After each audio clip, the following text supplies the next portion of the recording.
Assalamualaikum warahmatullahi wabarakatuh. Saya Ridwan Fauji.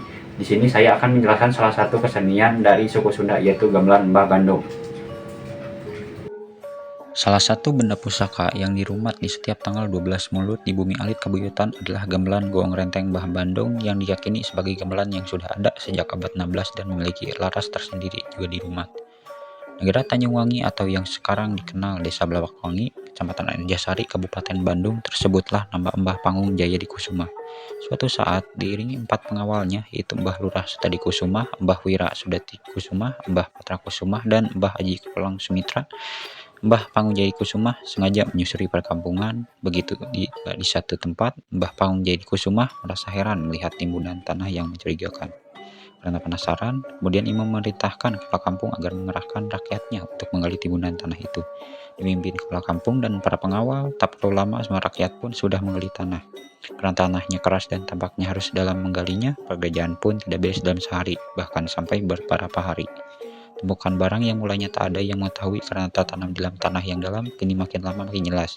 Ketika ditelisik, ternyata barang itu tampak seperti seperangkat gamelan. Mulanya dibiarkan begitu saja dulu, siapa tahu ada warga sekitar yang mengaku dirinya lah yang mengubur gamelan dengan maksud agar suara gamelan jadi bagus dan merdu. Tapi tidak ada yang mengaku, apalagi melihat tanahnya yang melekat membungkus gamelan. Sepertinya bukan dalam jangka waktu yang singkat gamelan itu tertimbun, bisa puluhan bahkan ratusan tahun. Karena tak seorang pun yang mengaku memiliki gamelan itu, seluruh rakyat sepakat untuk mengurus gamelan itu dengan direstui Mbah Panggung Jaya Dikusuma selaku penguasa negara Lebakwangi atau Tanjungwangi. Seperti diduga sebelumnya, benar saja gamelan itu sudah tertimbun di dalam tanah. Soalnya waktu dibersihkan juga tidak beres sehari 2 hari, tapi menghabiskan waktu sampai bulanan. Setelah dibersihkan, jelas sudah sekarang. Gamelan itu terbuat dari perunggu yang kondisinya masih tampak utuh, tidak rusak. Begitu coba ditabuh, terdengar merdu. Mbah Panggung Jaya Dikusuma merasa berminat gamelan ini dijadikan perkusi yang mandiri di negara Tanjungwangi atau Kabupaten Bakwangi. Malah diberi nama segala, disebutnya gamelan Mbah Bandung. Kenapa diberi nama Mbah Bandung? Alasannya setelah melihat barang pokoknya, yaitu 2 goong besar berdampingan yang disebut goong renteng. Kata ahli bahasa, secara etimologi atau asal-usul kata Mbah Bandung, Bandung berarti ngebandung atau berdampingan. Analoginya diambil dari kata perahu Bandung, yaitu 2 perahu yang berdampingan. Sejak itulah gamelan Mbah Bandung mulai ditabuh untuk keperluan rupa-rupa acara yang digelar di negara Tanjungwangi yang kini dikenal Kabuyutan Bumi Alit Lebakwangi. Tapi kini gamelan Mbah Bandung tak bisa ditabuh sembarangan sebagaimana layaknya gamelan biasa. Gamelan ini ditabuh pada saat-saat tertentu yang pastinya setahun sekali tiap tanggal 12 Maulud dikaitkan dengan tradisi memperingati kelahiran Nabi. Rangkaian tradisi yang sudah berlangsung turun-temurun sejak puluhan tahun lalu ini disebut ngarumat pusaka, yaitu prosesi mencuci benda-benda pusaka dalam balutan tradisi dan religi sekaligus menjadi bukti sinkretisme antara masa pra-Islam dan penyebaran Islam di wilayah Bandung Selatan.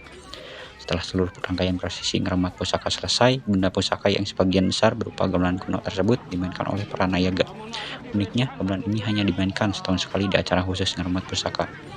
Gamelan tersebut dikhawatirkan cepat rusak jika terlalu sering dimainkan, mengingat usianya yang sudah ratusan tahun. Kendati saat ini sudah dibuatkan replikanya, nuansa yang terbangun sangat berbeda jika dibandingkan dengan permainan gamelan aslinya.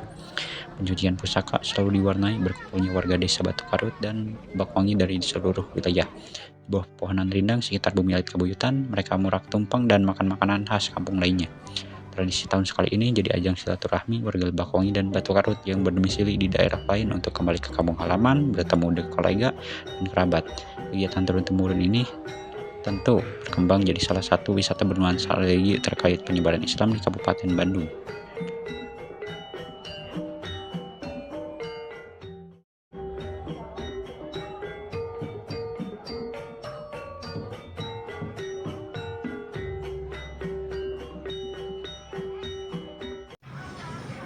Sekian yang dapat saya jelaskan. Mohon maaf bila ada kesalahan. Wassalamualaikum warahmatullahi wabarakatuh.